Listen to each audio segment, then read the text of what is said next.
Rajiv Dixit biography.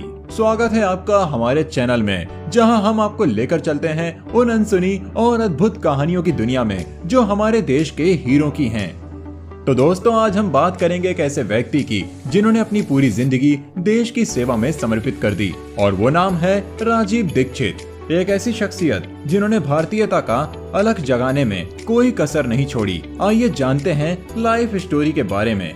तो video को पूरा देखिएगा, साथ ही चैनल को सब्सक्राइब करना मत भूलिएगा। तो दोस्तों, महान देशभक्त राजीव दीक्षित का जन्म 30 नवंबर 1967 को उत्तर प्रदेश के अलीगढ़ जिले के नाहा गांव में हुआ था। बचपन से ही राजीव में कुछ अलग करने का जुनून था।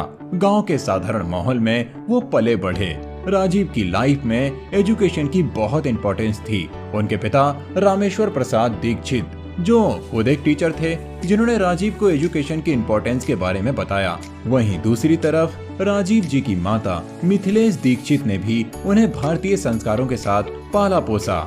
राजीव जी का प्रारंभिक जीवन बहुत ही साधारण था, लेकिन उनकी सोच और पॉइंट ऑफ व्यू असाधारण थे। बचपन से ही वे देशभक्ति के रंग में रंगे हुए थे। स्कूल के दिनों में ही उन्होंने स्वतंत्रता सेनानियों की कहानियों को पढ़कर देश सेवा का सपना देखना शुरू कर दिया था। राजीव दीक्षित की शिक्षा यात्रा अलीगढ़ से शुरू हुई, जहां उन्होंने साइंस में ग्रेजुएशन की डिग्री हासिल की। लेकिन ये उनके सपनों का अंत नहीं था। वो हायर एजुकेशन के लिए भारतीय प्रौद्योगिकी संस्थान कानपुर गए, जहां से उन्होंने इंजीनियरिंग में मास्टर डिग्री प्राप्त की। इसके बाद उन्होंने कुछ समय तक फ्रांस में भी पढ़ाई की, जहां उन्होंने वैज्ञानिक अनुसंधान में महत्वपूर्ण योगदान दिया। लेकिन राजीव का दिल देश की सेवा के लिए धड़कता था। उन्होंने विदेश की आरामदायक जिंदगी छोड़कर भारत वापस आने का फैसला लिया। उन्हें एहसास हुआ कि उनकी असली जगह अपने देश में है, जहां से वे अपने ज्ञान और अनुभव से भारत के विकास में योगदान दे सकते हैं। भारत लौटने के बाद राजीव दीक्षित ने स्वदेशी आंदोलन की शुरुआत की। उन्होंने ये समझा कि यदि भारत को वास्तविक रूप से स्वतंत्र होना है तो उसे आर्थिक और सामाजिक रूप से डिपेंडेंट बनना होगा। इसके लिए उन्होंने विदेशी कंपनियों और उनके प्रोडक्ट का बहिष्कार करने का ऐलान किया और लोगों को इंडियन प्रोडक्ट का इस्तेमाल करने की प्रेरणा दी, और स्वदेशी विचारधारा को जन जन तक पहुंचाने के लिए सैकड़ों भाषण दिए। राजीव दीक्षित का मानना था कि स्वदेशी ही एकमात्र रास्ता है जिससे भारत अपनी खोई हुई पहचान को वापस पा सकता है। उन्होंने स्वदेशी चिकित्सा, स्वदेशी शिक्षा और स्वदेशी व्यापार को बढ़ावा देने के लिए अनेक अभियान चलाए। उनके भाषण इतने प्रभावशाली होते थे कि लोग उनके विचारों से प्रभावित होकर स्वदेशी आंदोलन का हिस्सा बनने लगे।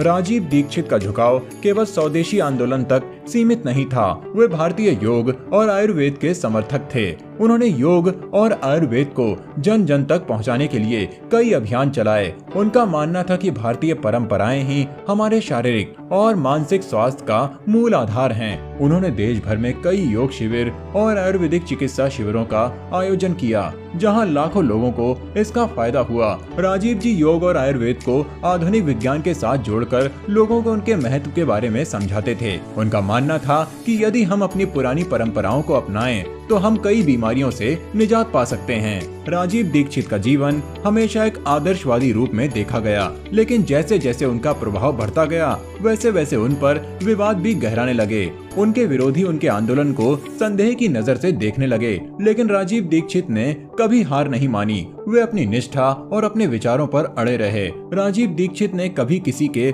दबाव में आकर अपने विचारों से समझौता नहीं किया। उनके जीवन का एक ही मकसद था, भारत को एक सशक्त और स्वावलंबी राष्ट्र बनाना।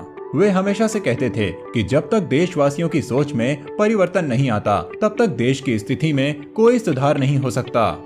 राजीव दीक्षित का जीवन जितना प्रेरणादायक था, उनका निधन उतना ही रहस्यमय और दुखद।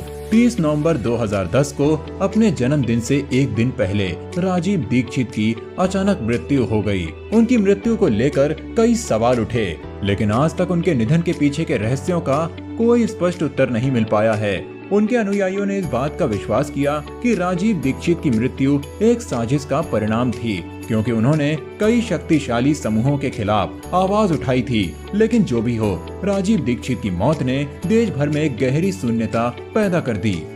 राजीव दीक्षित भले ही आज हमारे बीच नहीं हैं, लेकिन उनकी विचारधारा और उनका आंदोलन आज भी जीवित है। उनके अनुयायी आज भी उनके विचारों को आगे बढ़ाने में लगे हुए हैं। राजीव दीक्षित ने जो आग देशवासियों के दिलों में जलाई थी, वो आज भी जल रही है। राजीव दीक्षित की जीवन गाथा हमें सिखाती है कि अगर एक व्यक्ति ठान ले तो वो पूरे देश की दिशा बदल सकता है। उनका जीवन हमें प्रेरणा देता है कि हम अपने देश के लिए कुछ करने का संकल्प लें।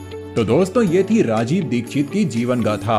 अगर आपको ये कहानी प्रेरणादायक लगी हो तो वीडियो को लाइक और शेयर जरूर करें और हमारे चैनल को सब्सक्राइब करना ना भूलें, ताकि आप आगे भी ऐसी ही प्रेरणादायक कहानियां सुन सकें।